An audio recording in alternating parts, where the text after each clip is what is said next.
So we're here to test this out for you. We went ahead and unboxed and used, and here's our honest opinion of the 18-piece bakeware set. Right out of the box, this is carbon steel construction.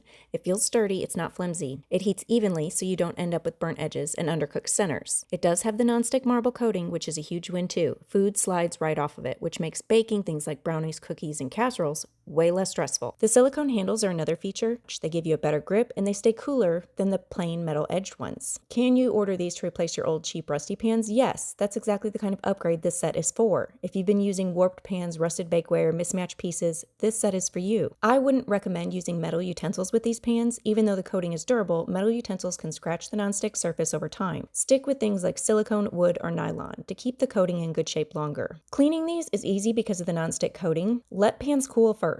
Wash with warm water and mild soap, use a soft sponge, no steel wool, and dry right away. Even though some versions are labeled dishwasher approved, hand washing will extend the life of this coating. Your best options for storing these pans is stack them neatly, place a soft liner or paper towel between the pans to prevent scratches, and store in a cabinet or drawer to save counter space. You can use these pans in the freezer. These pans are designed to handle temperature changes and are approved for use in the refrigerator and freezer, which is great for prepping ahead or storing leftovers.